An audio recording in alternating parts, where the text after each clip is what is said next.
Extremely glad to be here because the alternative is being dead. Honestly, June 29th, I had a hemorrhagic stroke where the options were I was either surviving or I was going to die during the stroke. But fortunately, at the time, I didn't know that. I only learned over a period of the following week or so what had actually happened to me.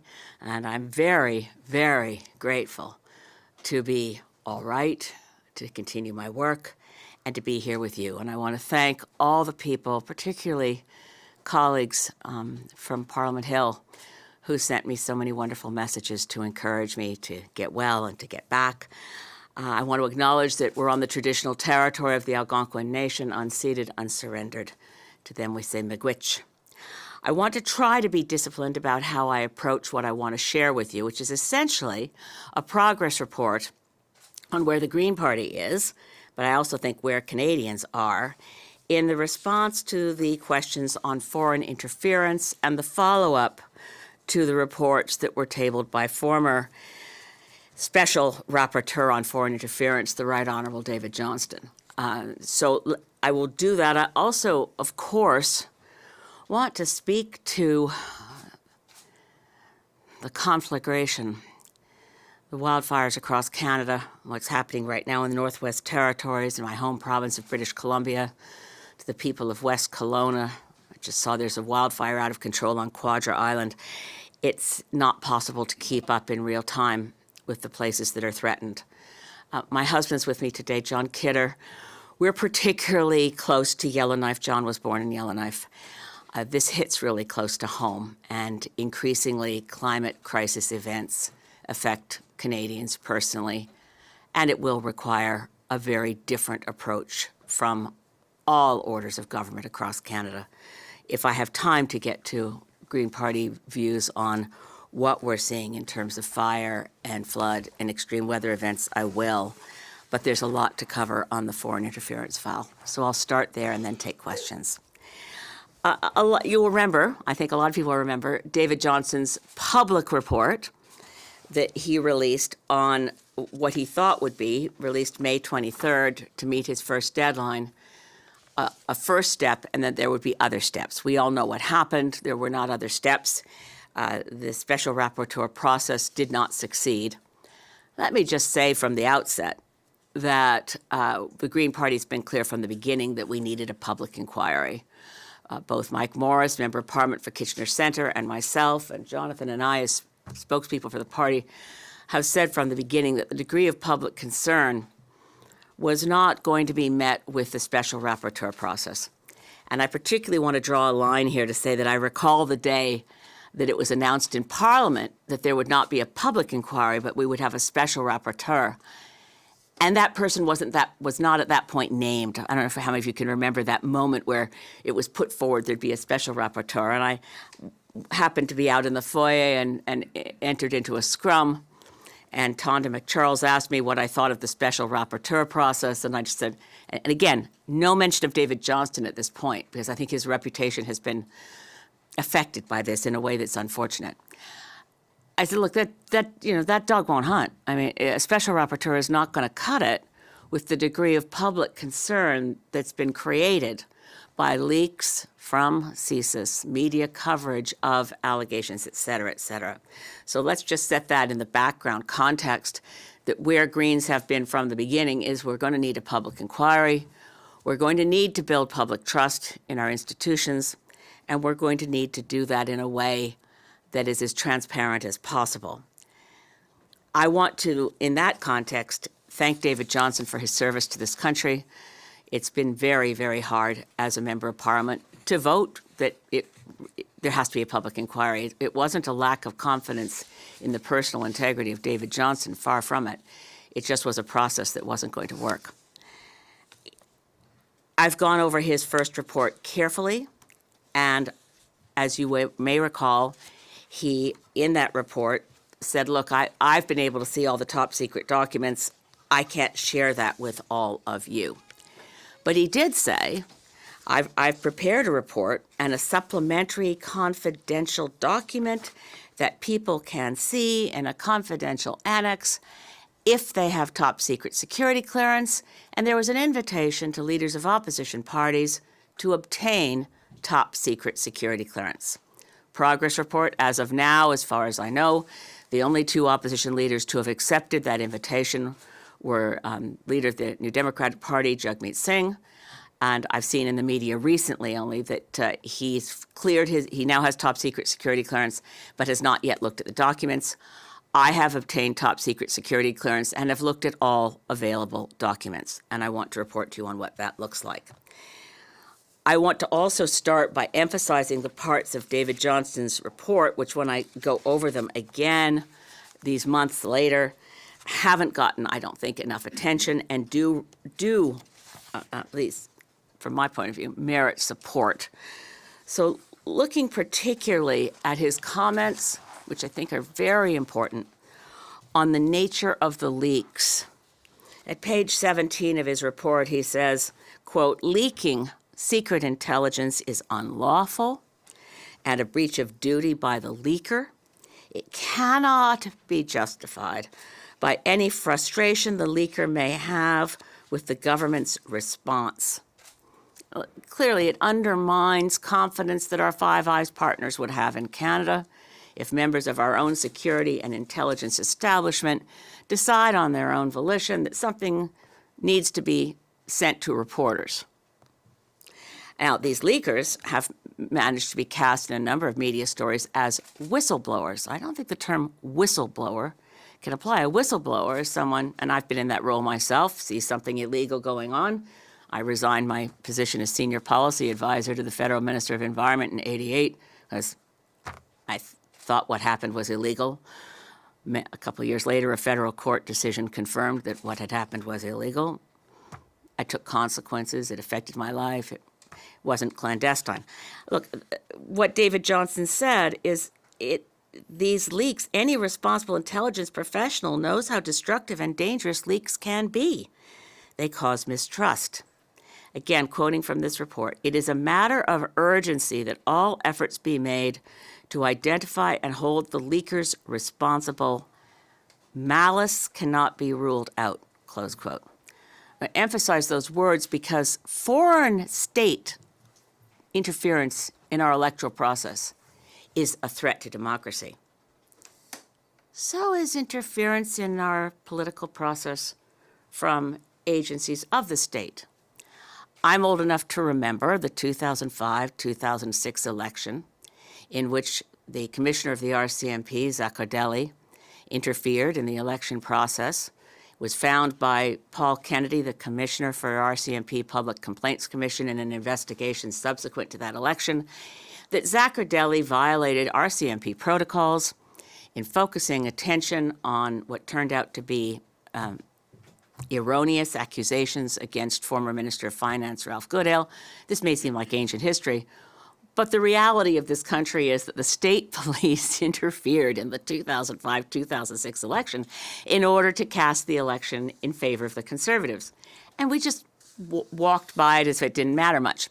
So when CSIS, unnamed, anonymous leakers, say they're whistleblowers, and leak selected information that has a political impact, of course. I'm not saying they had partisan motives, but I want to underscore what David Johnston has said here. It's a matter of some urgency that all efforts be made to identify and hold the leakers responsible.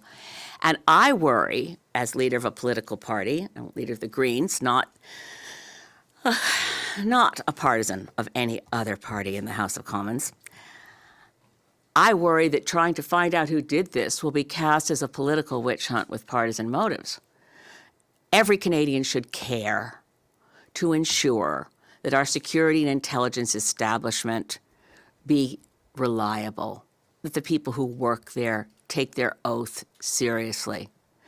In order to obtain top secret security clearance, to be able to look at the documents which I've now examined, the Privy Council Office and the security and intelligence establishment that conveys this designation to me had to make very sure I understood that it's an offense to release top secret information, understood the threat it would mean to Canada if documents that are held as classified and secret were released. I think we've lost track of the fact that people within CSIS did this deliberately. We don't know their motives. We don't know who they are. And they seem to think that they can be protected by their own narrative that they're whistleblowers. I don't buy it. I'd like to see it. I'd like to be absolutely certain that we know what's going on here. And as I've said in the House of Commons, and I think I'm the only member of Parliament who's spoken out in the House of Commons on this, we do kind of know that CSIS intelligence can be unreliable. Just ask Maher Arar. I want to know. I want to get to the bottom of things. And I'm not satisfied until we find out who the leakers were and they're held accountable. That said, the process that I've encountered, let me just explain what I've gone through so far. I finished my security clearance and then I was told that I would be able to see top secret documents in a secure environment. I would not be able to take notes. I'd be able to read things. I obviously can't commit them to memory fast enough to make and obviously know that when I read something that's top secret, I can't make note of any specific form of words or share anything about it. But I kind of was worried, so I'm looking at boxes of data, and how am I going to read it all fast enough, and how long is it going to take, because I obviously can't take anything with me. It was then something of a surprise to find that what I have had access to is exactly two documents. One is a 20-page summary from David Johnston, which is footnoted extensively, and the other is his final report, which is 5 pages only and all entirely confidential. Let me refer to page 3 of the public report to quote from what David Johnston explained we would find. Quote, "I've included a confidential annex to my report that addresses the major media allegations in detail and includes citations to the intelligence documents and other products that led me to my conclusions. The purpose of this confidential annex is to permit individuals holding appropriate top secret security clearance to review my conclusions and judge whether they are warranted based on the full information contained in the annex." So, c'est une surprise pour moi que ce n'est pas pour moi, les documents essentiels, ce n'est pas disponible, pas du tout. What I read is a 20-page summary, and yes, it included citations. I've verified with Privy Council Office security officers that I'm allowed to say this much, that the citations and footnotes were to documents described by a title of the memo, the author of a memo, the date, and often the designation of how top secret that document is, and a page number.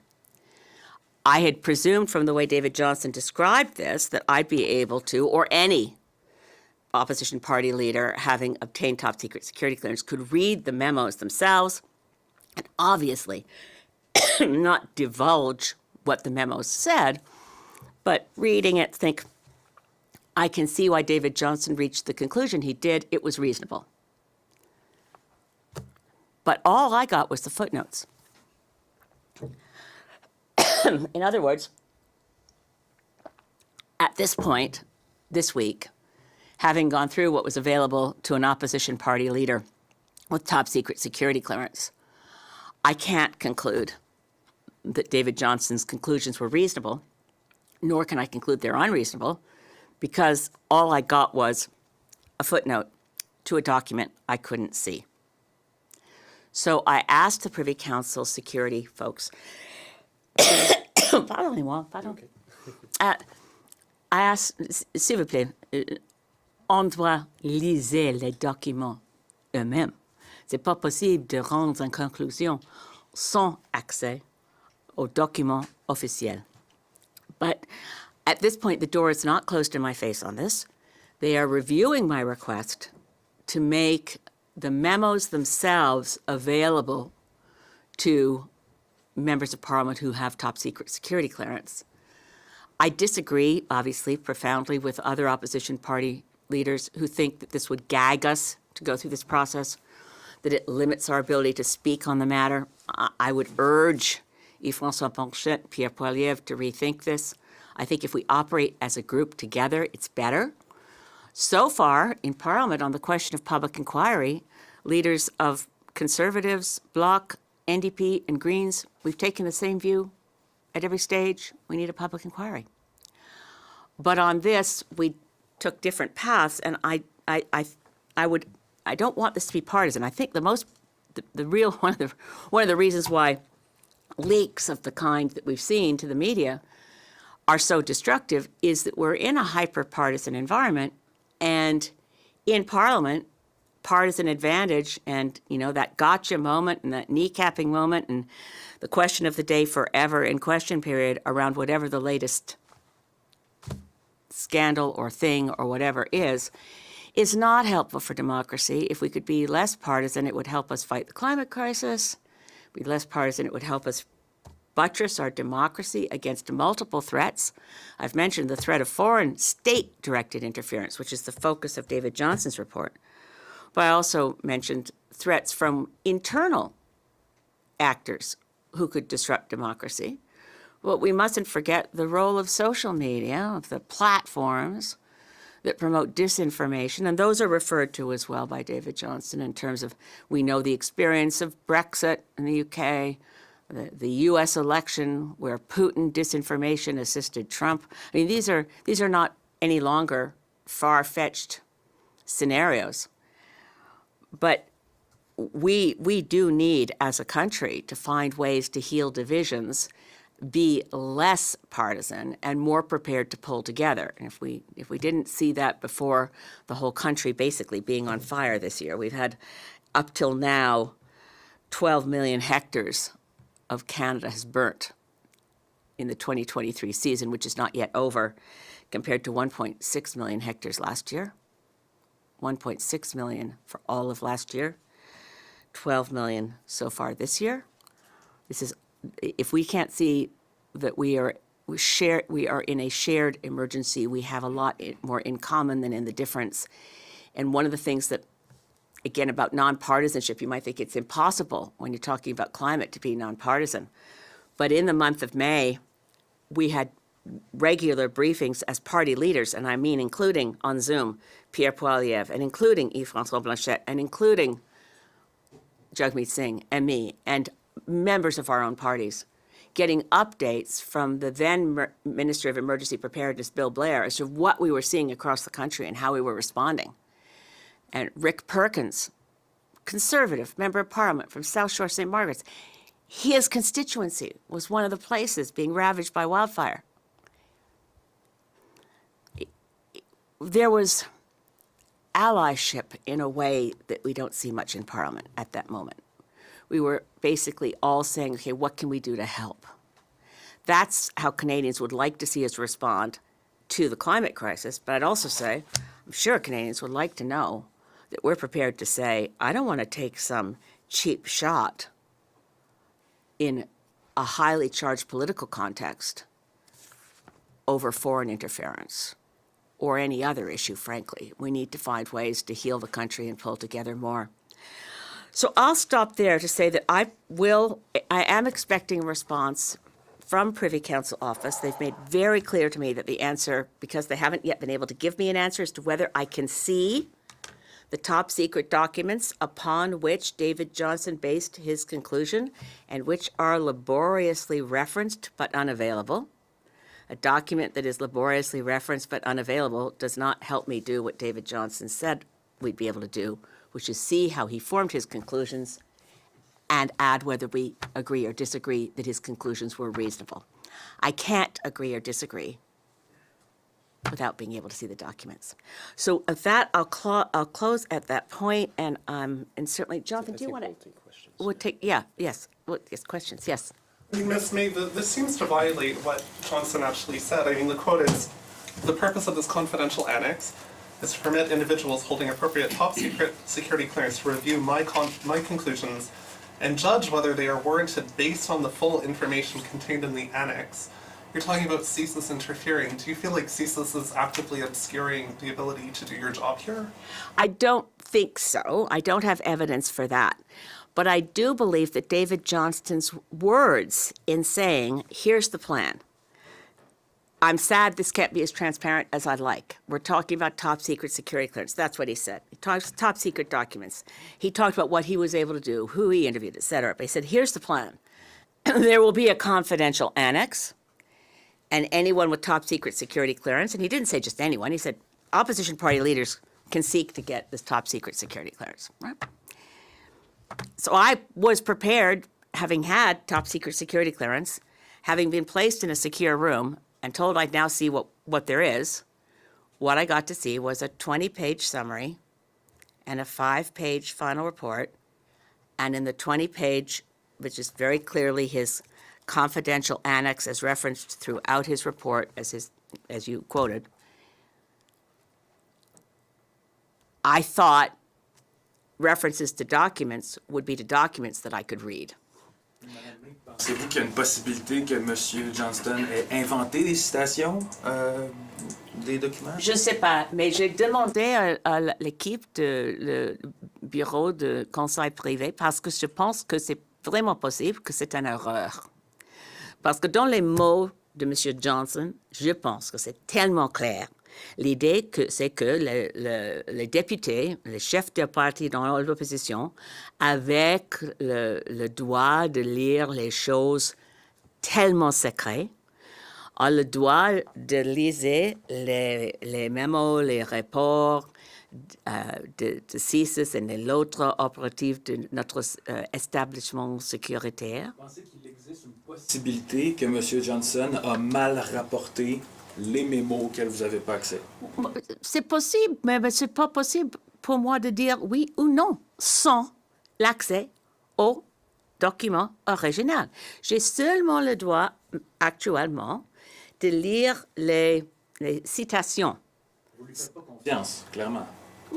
C'est pas possible d'avoir confiance en quelque chose d'invisible. Je ne manque pas la confiance. It's not that I don't trust David Johnson. I think he's a fine person. And I don't know that he understood that what would be released to me as a leader of an official opposition party, not official opposition, a member of an opposition party with top secret security clearance would come down to a 20-page report with citations, footnotes, to documents I can't read. So I want Canadians to have confidence in our elections, our institutions. I'd love to be able to confirm there's no evidence that blah, blah, blah. But I can't if all I've got is the conclusions David Johnson reached in a summary confidential annex, which points me to, in detailed footnotes, documents you can't read. I mean, the benefit of footnotes is that the curious reader of any particular piece of literature can go find the original document and read it. Never forget when I went through Bjorn Lomborg, God help us. Il pourrait avoir inventé ça. Il pourrait avoir inventé les références, selon vous. Non, c'est pas possible pour M. Johnson d'inventer les références. C'est les vrais documents, mais c'est les documents. Je n'ai pas l'accès aux documents originaux. Let me be very clear. I'm not accusing anyone of anything. I'm reporting on where the process stands as of now. I'm open to the possibility that this is a mistake that took place between Johnson putting his pen down and me being the first person who's cleared top secret security clearance and gone to look at the documents. I hope that my colleague, Mr. Singh, when he has a look, will support the call. And perhaps before he even gets to the document process that I've been through, we will have had a change in the access to documents so that the documents that are referenced with citations are themselves available. Because if I can read the same document David Johnson read, and it's top secret, obviously don't divulge what was in it, but I can completely read a document and say, his conclusion, for instance, just picking one out at random, that there were no warnings to the Prime Minister, blah, blah, blah. If that's very clear from what I'm reading, I say, well, he reached a reasonable conclusion based on the top secret security information he had. But all I have at this point is his conclusion and a footnote to a document that I can't read. Until I can read the documents, and I know they're top secret, I will never divulge what's in them. I understand the difference between his first report, which is a public document, and very useful to pick up and review again what his terms of reference were and what he concluded. But this document, as we've pointed out a couple of times, makes it very clear that the confidential annex is to allow people with top secret security clearance to review conclusions and judge whether they are warranted based on the full information contained in the annex. What I'm sharing with you today is there was not full information contained in the annex. There were only footnotes to documents I couldn't see. Yes, sir. Just on the wildfires, do you think it's time for the federal government to rethink its responsibility and how it does things when it comes to fighting these? Are we always responding to these disasters too late? I want to publicly state, which I've done already to Minister of Emergency Preparedness Harjit Sajjan and directly to Richard Cannings, Member of Parliament for South Okanagan, West Kootenay. I completely agree with Richard. We need to see a federal effort at a permanent forest fire fighting force. It needs more resourcing. We don't have enough. I mean, back in 2019, in a Green Party submission, we said we need to buy more water bombers. We need to be prepared. We haven't done that. And at the level of who buys water bombers, the federal government is still wondering, is that's really provincial responsibility, or can we buy water bombers? Let me underscore that right now where we are, just to benchmark it, this year the world is at approximately 1.1 degrees Celsius global average temperature warmer than what it was before the Industrial Revolution, 1.1 degree.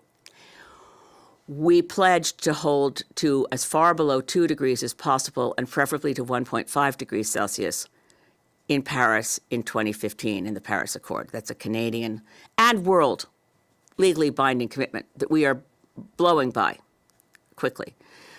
The world right now is at 1.1 degrees Celsius, global average temperature increase, and we're experiencing devastating fires on all corners of the globe. Extreme flood events, heat domes that kill thousands of people, extreme weather events from tornadoes, and the hurricane season coming up will not be a good one because we've also had a heat wave in our oceans. We need to be prepared for climate emergency events of all kinds, and we need to be better prepared, and we need to, at all orders of government, and especially First Nations government, need to be more empowered and have more resources. All of this needs to be rethought without, again, absent partisanship, rethinking the function of our government. Everybody in government, anyone elected to public office will say, our job is to protect people. That's clear. I mean, the poor people of Lahaina, Maui, look at that, I'm like, they didn't use the, I mean, we should learn lessons from things, even from Portapic, right? We should have learned the lesson that when you have the mass casualty event, don't use Twitter and cell phones to warn people of a public emergency. Use sirens. People in Maui, there were sirens, they didn't use them. They used cell phone warnings. One of the things we know, and John and I have lived through heat domes and fires and floods, that in major climate emergencies, two things tend to happen. Landlines stop working and cell phones stop working. We need to rethink our emergency warning systems and preparedness to things like sirens. In the Ottawa area, we have tornadoes. Have we prepared places for people to get underground and pull the trapdoor shut over themselves? No, we're still acting like, what do you do in a tornado? Well, you stare at your phone. We need to rethink our response to extreme weather events, and we also need to rethink our obligation to reduce carbon emissions to those levels that will avoid levels of climate crisis to which we cannot adapt. We're on a very, very, very knife edge here. We still have time to avoid those levels of climate emergency that are beyond human civilization's ability to adapt, but we are no longer able to avoid significant impacts that threaten human life, threaten communities, and of course threaten our economy. And again, flip side of that is we have opportunities, economic opportunities in moving away from fossil fuels that give, that provide a hopeful economic scenario for our future. But there's no point pretending that the status quo works for us. The status quo, however described, is our enemy. The status quo, CEO of Suncor deciding to say, oh, we've spent too much time wondering about going to a transition to low carbon. Time to get back to basics and get as much oil out of the ground as possible and make as much money as possible. So at that level, CEO of Shell saying pretty much the same thing, defines a new criminal class, big oil as organized crime. We have to be prepared to say, look, we are not here doing something political. Those people who died in Maui, for the love of Christ, people who died, 619 British Columbians died in 4 days in summer of 2021. These are not imaginary threats, they're real, and absolutely to your question, we have to rethink how we respond. I have a bit of a double-barreled question about your briefing. I'm wondering if you could kind of paint the scene when you went in. Is this a windowless room? Is it digital or printed documents? How many minutes did you spend in that room? And if you could just tell me, what exactly did you learn? Because it seems like you're highlighting parts that you think are important to Canadians, but I'm not sure if there were, I'm not asking you to divulge confidential information, but specific themes. I learned more about this facet of what you talked about. Okay. Well, it's a good question. It was in as I hope I made clear, these documents can never be examined anywhere but in a secure location. It wasn't a windowless room, but it was a room where the Venetian blinds they actually made the point to say they kept it exactly the same angle throughout the time that anyone's in that room to make sure that no one across the street can use a telephoto lens and get access to any top secret document. It's very controlled, and they're very careful. But I have to say, I expected to have a larger brain burden of reading and comprehending top secret documents before leaving the room. Other than the 20-page summary document and the 5-page final report, I didn't see anything else, be clear. So that means there's a lot I didn't see that I'd expected to see, and I still hope to see it. I'm leaving that door is still open. I'm hoping that they'll decide that David Johnson's confidential annex isn't valuable to the reader without access to the documents on which he based his opinion. I'll also say that I did learn things which I can't share with you, but nothing that makes me feel gagged about anything important. There are aspects to and it's described, actually most of it is described in his May 23rd report. He describes in some detail alleged irregularities in the question of Han Dong's nomination process and a competitor for that nomination and whether there was interference and so on. They get into a lot more detail on that that's viewed as confidential and top secret in the documents. I now know about that. To the extent that I know about it, it supports what was in this report.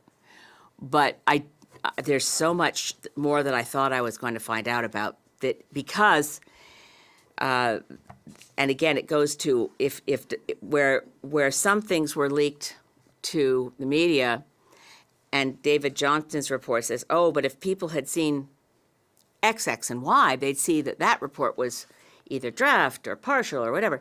If I don't see, if other members of Parliament, if Jagmeet Singh and others don't see the documents upon which David Johnston based his opinion, we're really wrong-footed to say, well, we believe David Johnston because, but he wanted us, I think he wanted us to be able to read the things he read, but not talk about them, not divulge them.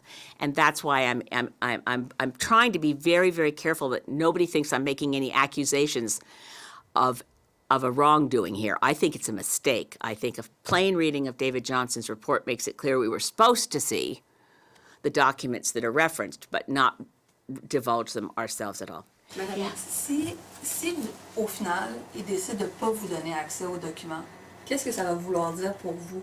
Est-ce que ça va encore plus augmenter les craintes que vous avez par rapport à certains membres du SCRS qui pourraient bloquer accès à des informations? Oui, c'est une question hypothétique et je pense que c'est toujours une erreur de répondre aux questions hypothétiques parce que j'espère que la décision sera oui.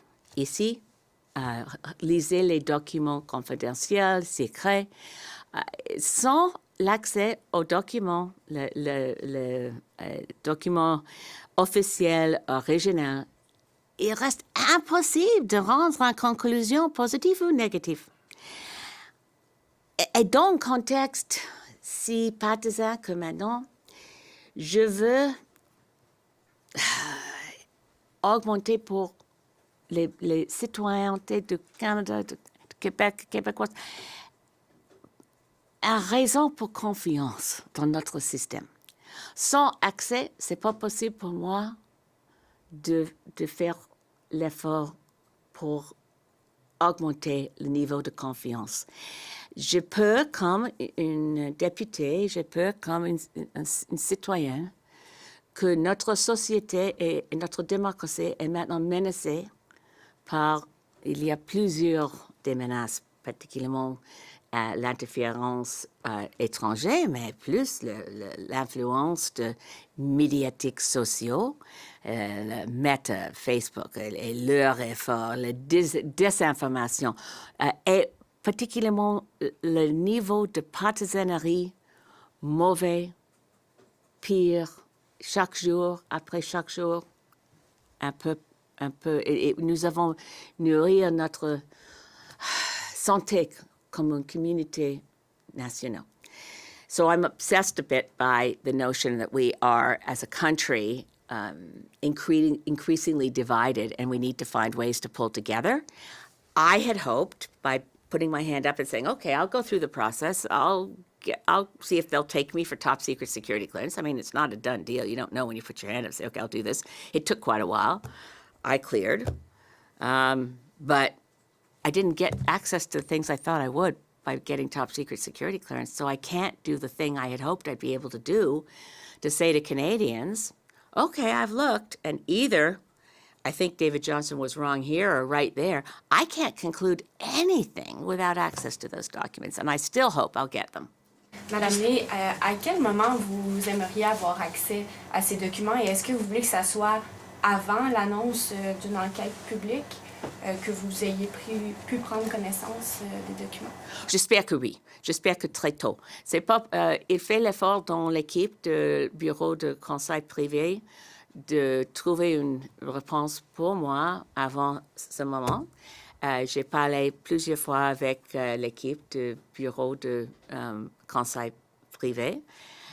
Mais bien sûr, avant le moment d'annonce. Et j'ai oublié de mentionner que j'ai parlé quelquefois avec le ministre Dominique Leblanc. Parti vert a aussi donné les noms des peuples que nous avons pensé peut-être sont les bons choix pour commissionnaire pour une enquête publique. I want to emphasize that we have been part of discussions, particularly before the House rose in June, and put forward names of people. So we are part of this discussion of having a public inquiry. Certainly, if I understood your question well before they announce a public inquiry, I hope I'll know, am I going to get to see the documents I need to see to know what I want to say about whether the confidential annex helps me say what David Johnston, I believe, thought it would help a reasonable person say? So a reasonable person with access to the information can read it and share their conclusions, but without access to the documents, you can't. I do want to mention that one of the things the Greens have emphasized, because there's a couple of points of difference between the parties. As a party, we believe that it shouldn't be restricted to only the People's Republic of China, but should include other state actors. Should be more open-ended than one country only. And we also believe that to make this work, if it can work, it will require that all opposition parties support the choice of commissioner or commissioners. That's critical. Yes. When you asked Harjit Sajjan about a permanent federal firefighting force, in what format did you ask him, and how did he respond to that? Well, I'm pretty casual with colleagues in Parliament. I have to say, I've been emailing since my stroke with a bunch of different, and particularly new ministers who've just walked into their portfolio. So I'd been working quite closely with Bill Blair when he was Minister of Emergency Preparedness. I sent a note right away to Harjit Sajjan, let him know that I supported Richard Canning's proposal. I also asked him about, could you get an inventory of water bombers? Can we figure out what we have versus what we need? So it's been an email correspondence. It's been wide open. And one of the reasons and he's also been one of those members of Parliament who wrote me a personal note hoping I'd get well soon. So it's been pretty organic, seamless, and not terribly formal. How has he responded? Is he open to the idea? Open, as far as I can see, open to everything. And I don't want to put words in his mouth, but I didn't. His initial response was to say he'd look for more information, see if he could get me a briefing on where we are on water bombers. So it's a conversation as opposed to position taking. Sorry, I might have missed this earlier. Still working on Sorry. I might have missed this earlier. I'm still working on my French. But is there a specific timeline that the Privy Council's office gave you with regards to your request to actually view the memos? I have to say, they've been incredibly responsive. They called me several times yesterday trying to get me an answer because I let them know I was going to do a press briefing today. And I said, if I say the following things, am I breaching my top secret? Am I allowed to say it was a 20-page document? Yes, you can say that. Am I allowed to say the citations worked like this? You can say that. I'm careful. I don't want to breach anything. Unlike whoever thinks they're a noble whistleblower. Anyway, I'm careful. But all I know is they're doing their level best to get me an answer fast. But there's no timeline. Also, considering you guys ran on a joint ticket and you refer to each other as co-leaders, Mr. Pedneault, did you make any attempt to review these documents or try to obtain any clearance? No, this is something that should sit with members of Parliament who sit in Parliament. So. And Jonathan and I mean, we share a lot, but I won't share top secret security clearances with him. But everything else we share. Je peux vous entendre en français sur ce que vous pensez des leakers, des gens du SCRS qui auraient donné des informations aux médias. Oui, les leaks, c'est un nouveau mot en français pour moi, les leakers. Il a fait une chose illégale. Il a fait une chose qui était violation à leur droit secret au peuple du Canada, au Canada, pour garder secret l'information confidentielle. C'est le plus secret document dans le cadre du gouvernement. Et quelqu'un anonyme ou quelques personnes ont décidé d'envoyer documents tellement secrets contre notre loi aux journalistes. C'est aussi illégal pour les journalistes, mais ça, c'est une question tout à fait différente. C'est le leaker qui a le droit et qui a accepté ce droit de protéger les secrets du gouvernement du Canada, du peuple du Canada. Et c'est tellement important de chercher les leakers et pour y faire rendre imputable. Vous croyez qu'ils ont agi avec malice, avec des mauvaises intentions? Je ne sais pas, mais encore, je cite les mots de M. Johnson, ce n'est pas possible d'éliminer la possibilité de malice. Je ne sais pas. Mais pour moi, c'est je me souviens l'épisode de M. Zaccardelli de JRC qui a fait quelque chose vraiment avec malice. Personne connaît les motivations parce que dans l'enquête sur ce moment, par la commission de GRC de plainte publique avec le commissaire Paul Kennedy, il manque le pouvoir d'exiger le témoignage de M. Zaccardelli. Il a demandé et M. Zaccardelli a dit non. Et il a fait un bon job à Interpol à Rome. So, mais nous n'avons pas un seul réponse aux questions pourquoi M. Zaccardelli a décidé de faire les choses contre le protocole de GRC pour influencer notre élection en 2006. But we know it happened. It was documented at the time by the commissioner on the Public Complaints Commission on the RCMP. And we know that when they finally finished their investigation in the RCMP, some of you will remember this one, it's almost 20 years now, but the idea that Ralph Goodale did anything wrong. I remember Rick Salutin wrote a column in the Globe and Mail that said, it turned out for less than the cost of your average bathroom renovation, one official deep within Finance Canada might have benefited, but it was basically, a great deal of furor over nothing. But in the course of that, the polls tipped from favoring a Paul Martin minority government being reelected to Stephen Harper becoming Prime Minister in 2006. So it's not without really large consequence that the RCMP implicated themselves, or at least that Commissioner Zaccardelli did back in 2006 and changed the course of a Canadian election.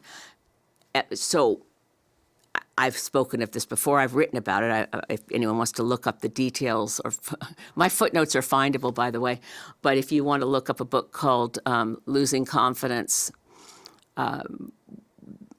that's a book I wrote that has a whole chapter called Police State that includes the details of the various ways in which Zaccardelli violated normal RCMP protocols on how you handle telling the public when you've opened an investigation into a named individual.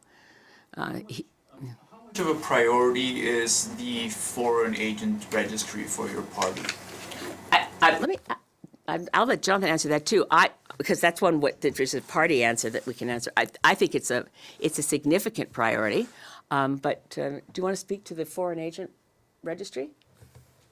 Or anything else, actually, because you've been waiting. No, it's fine. Yeah, we don't want to keep you for too long. I think this is something that could be useful, but we also have to remember that other countries, such as Russia, for example, or China, are using foreign registries to clamp down on civil society and organizations that defend human rights or environmental organizations. So this is something that needs to be navigated in a very cautious way.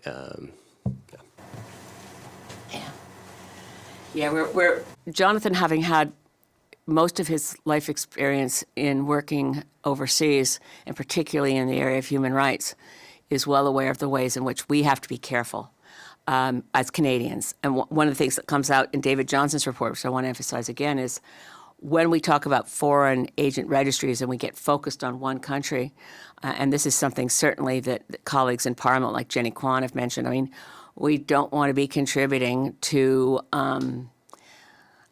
stigmatization of certain groups within our country, of a diaspora from China, or for that matter from Russia. We have to actually pay attention to what's a foreign state intervention in our system and what runs the risk of increasing a kind of unformed conspiracy theory, populist atmosphere that increases, to be blunt, racism. We really have to be careful in how we look at all of these issues to protect Canadian values, protect the Charter of Rights and Freedoms, but not be naive about the fact, and David Johnson's report doesn't sugarcoat it at all, that there are foreign state powers interested in Canada and they would like to influence our politics. They don't necessarily support one party or another, but David Johnson's report finds many deficiencies in how intelligence reports are communicated, essentially up the food chain, and certainly having sat through the debates in Parliament. They're not really debates, but the shouting matches over foreign interference often come down to an MP standing up on one side of the house saying, it's not possible that blah, blah, blah was being found by some intelligence report, and it was not possible that wouldn't have ended up on the Prime Minister's desk. Well, it's very clear from my knowledge of how things work around Ottawa, just like, but also David Johnson's conclusions on this. It's totally plausible to me that things like that don't end up on the Prime Minister's desk unless they're really a lot clearer than what we think they were. I said, I want to look at those documents so I know for sure. But we, as a country, need to have a foreign registry. We have a lobbyists registry. That's important to have. But if we have, and again, it gets very murky. If an embassy in Canada is enhancing the cultural activities of the diaspora from their country with donations, that's normal.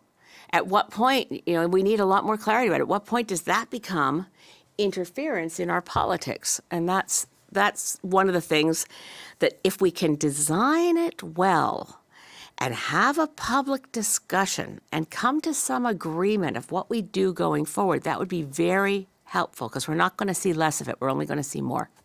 Sorry, can I go back to the fires for just one more second? Sure. There was an article in the Atlantic last week that kind of made the argument that this summer the world has entered a new era that's marked by the intensity and volume and widespread nature of these fires, and they called it the pyrocene, and it's something that we've never encountered before, despite climate change taking effects over the last however many years. Do you think we've entered a new era this summer? Whether it was this summer, one could say it was 2005 and Hurricane Katrina. We've had enough wake-up calls to be awake a long time.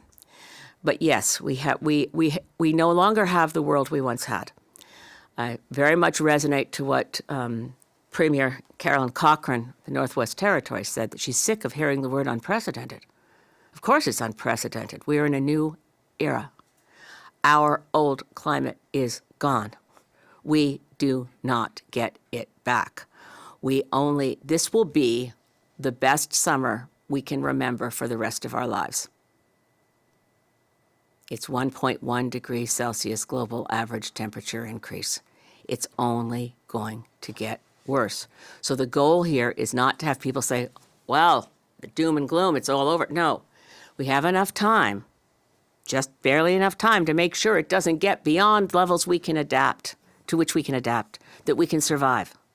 But we're literally playing with fire here, because as Canada burns up, well, not burning, I don't want to exaggerate, but as we see these fires, every fire releases more carbon emissions, which fuels more global warming. Every time permafrost melts, it releases methane that fuels more global warming. Every time the ice shrinks and more dark water is exposed, the oceans absorb more heat. The jet stream has already gone beyond any place of wonky that it's ever been before, and that's driving extreme weather events everywhere. Heat domes are, the situation we're in is exactly because the world we once knew has ended at our own hands. We were warned, we could have avoided it, we chose not to, because we put the profits of the fossil fuel industry above our children's survival. The question is, does this summer wake us up enough that we decide to stop doing that? Un petit mot, Madame May, sur le programme des 2 milliards d'arbres. Je voulais juste savoir ce que vous pensez du dossier. Le gouvernement a rajouté 54 millions d'arbres qui vient d'un fonds géré par Environnement et Changement climatique. Un programme antérieur qui n'avait pas rapport. Il dit maintenant que le programme 2 milliards d'arbres, c'est 3,16 milliards de budget. Ça n'a jamais été fait pour planter 2 milliards d'arbres. Oui. Qu'est-ce que vous en pensez? Je pense que la promesse de planter les 2 milliards d'arbres, c'est une promesse sans effort de mettre sur pied un système pour le faire, pour comprendre la façon pour le faire. Et maintenant, ce n'est pas un programme qui marche. Et c'est une question clé pour la Constitution du Canada. Dans la Constitution de notre naissance, la question forestière, qui a le droit de donner les preuves pour le coupable blanc, par exemple, c'est seulement la province. Mais sur la question du changement climatique, Les forêts, le forêt, ce n'est pas une juridiction seulement provinciale, pas du tout. Et les questions de changement climatique et pour la gestion de carbone, c'est une question avec l'aspect fédéral, puis aussi provincial. Et c'est le grand heureux dans la promesse de planter les arbres, c'est que dans le cœur du gouvernement, à mon avis, il n'a pas examiné les questions. Il pense que c'est seulement comme les provinces peuvent planter les arbres. Non, c'est difficile. C'est une question pour la biodiversité. Quelle sorte d'espèce des arbres? Où on doit planter? Pardonnez-moi pour parler un peu anglais. If you look in British Columbia, where in 2017 we had a massive fire near where my husband's farm is, the Elephant Hill fire, took out a huge amount of area. It is normally, after a fire, trees come back on their own. But the Elephant Hill fire, like our new Pyrocene era, and John Valent's book, Fire Weather, is strongly recommended. We're seeing different kinds of fires, and they burn hotter. So the Elephant Hill fire burnt so hot that it burnt off all the ground cover, it burnt off all the seeds. No trees could restart. Nothing has replanted. It's critical for the federal government to get involved at this and work with First Nations particularly and get actively involved in, because where there's no trees on those hillsides, every rainfall brings a deluge of charred remains of previous forest and junk, and my husband can tell you, into every river and tributary where the salmon want to spawn, but the rivers are still, it's now 6 years after the Elephant Hill fire, but the hillsides still bring down so much of the debris from the fire that the rivers and the streams are dark, opaque, you can't see through them because of all the stuff there, so the salmon are struggling. A pledge from the federal government to plant trees is great. Partner with First Nations, make sure you're planting species that help arrest a fire. So deciduous trees or moisture help stop fires from spreading fast. We should be thinking hard about how to plant trees everywhere. And in the context of adaptation to climate change, in heat domes, particularly the homeless, desperately need shade. During the heat dome of 2021, in Vancouver, the police kept homeless people out of the parks for fear they'd set up tenting again. People died. They need shade. People need shade. We need more trees everywhere. And we need trees on rooftops. So the promise to plant 2 billion trees is great, but they didn't have a plan. They didn't have good, willing partners. They're developing it as they go. Certainly, First Nations are the first place to look. And also, they are working with some good urban tree planting groups like Tree Canada. That's all good. We've got to think about the federal government's role and the provincial role around forests in a completely new way, so that we're talking about managing our carbon budget, looking at nature-based solutions, many of which will involve forests.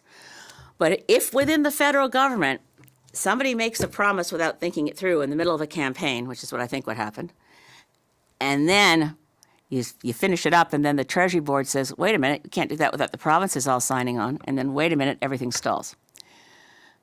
Another promise that was made in the middle of the last campaign I'd like to remind the government of is we promised in 2021 campaign to stop shipping out thermal coal to other countries.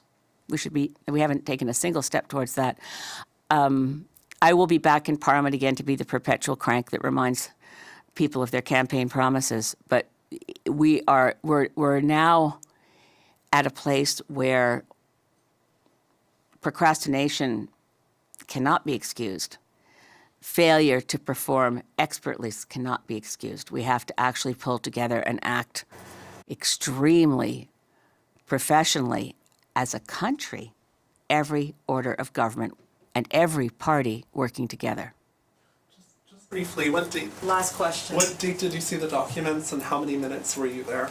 Okay, I saw the documents. Okay, so I finished my top secret security clearance. It took quite a few days through the month of June. was mostly through June, wasn't it, Deborah, that I did most of my meetings. I came back in to complete the security clearance and receive what they call the indoctrination.